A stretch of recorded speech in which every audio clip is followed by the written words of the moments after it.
Gros scoop choc sur Manon Marceau, la femme de Julien Tanti trahie par un proche, réagit et Nabil El Moudni prend sa défense.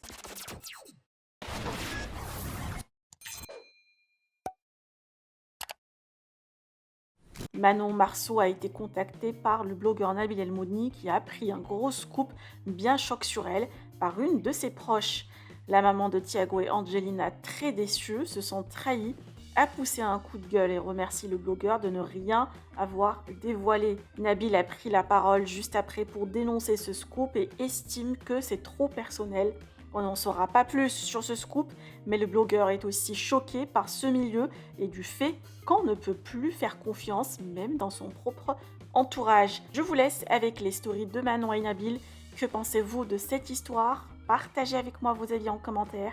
Et n'oubliez pas de liker la vidéo et de vous abonner à la chaîne. Mes amours, je suis à la fois agréablement surprise et à la fois choquée. Je suis agréablement surprise parce que Nabil le blogueur, m'a alerté de quelque chose qui est complètement choquant, que je ne peux pas expliquer sur les réseaux, mais en gros, je m'aperçois que on peut vraiment faire confiance à personne.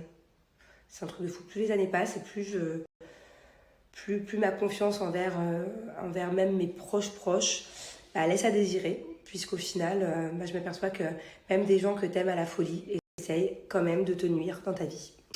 Enfin bon bref, en tout cas, je peux pas vous expliquer parce que c'est vraiment très très privé, c'est choquant. Mais voilà, si là je le fais, c'est parce que comme ça au moins cette personne, elle saura que je suis au courant maintenant. Et du coup, je remercie Nabil. Mais j'aurais pu penser qu'avec quelque chose comme ça, il aurait pu, au lieu de m'avertir, s'en servir. Et en fait, non, il a lui aussi jugé que c'était peut-être trop personnel. Je sais pas, mais en tout cas, je suis agréablement surprise qu'il m'ait prévenu parce que j'aurais pu ne jamais le savoir et j'aurais pu me laisser trahir comme ça encore. Tout à l'heure, je vous ai mis une story où je vous ai dit que ce milieu me choquait et me dégoûtait un peu plus. Donc je comptais vous expliquer, mais Manon m'a devancé, elle a fait une story. Donc ceux qui ne l'ont pas vue, je vous conseille d'aller voir la story de Manon. En fait, il y a une chose que j'ai constatée, c'est que les gens me connaissent maintenant et savent que j'ai très peu de limites dans mon travail en ce qui concerne la vie privée des influenceurs, des candidats télé, justement parce que c'est des gens qui ont choisi de mettre leur vie privée en avant, tout comme moi aujourd'hui. Et ça fait partie du jeu, on peut pas avoir que les bons côtés. La vie, c'est pas un conte de fées. Donc aujourd'hui, il y a de plus en plus de personnes comme moi qui vous montrent que il n'y a pas que des bons côtés, il y a aussi des mauvais côtés qui les mettent en avant. Et je trouve que c'est bien. Pourquoi? Parce qu'il y a de plus en plus de gamines. Aujourd'hui, quand vous allez dans les cours de récré, que ce soit les collèges ou les lycées, vous demandez aux gamins qu'est-ce qu'ils veulent faire plus tard, ils veulent être influenceurs. Pourquoi? Parce qu'on leur montre que c'est ce qu'il y a de bien, c'est ce qu'il y a de mieux, on gagne des millions et on fout rien, etc. À côté de ça, maintenant, il y a des gens comme moi qui vous montrent que tout n'est pas tout beau, tout rose, contrairement à ce qu'on essaye de vous faire. Ça a coupé, je disais, contrairement à ce qu'on essaye de vous faire croire. Et aujourd'hui, j'estime que c'est un travail tout simplement parce qu'à l'époque, il y avait des magazines qui existent toujours aujourd'hui, Public, Voici, Closer, etc., qui aussi, des fois, empiétaient sur la vie privée des personnalités publiques. Mais au final, c'était leur taf. Des fois, ils se mangeaient des procès, des fois, ils gagnaient, des fois, ils perdaient, ils devaient payer des dommages et intérêts, mais c'est pas grave. Ils avaient quand même fait leur taf et ils avaient encaissé ce qu'ils avaient encaissé, quoi. Et aujourd'hui, j'estime que je fais à peu près la même chose. C'est juste qu'on est dans une nouvelle ère, l'ère du digital, et que je fais ça sur les réseaux sociaux, sur Snap, sur Instagram. C'est pas une version écrite, c'est une version orale.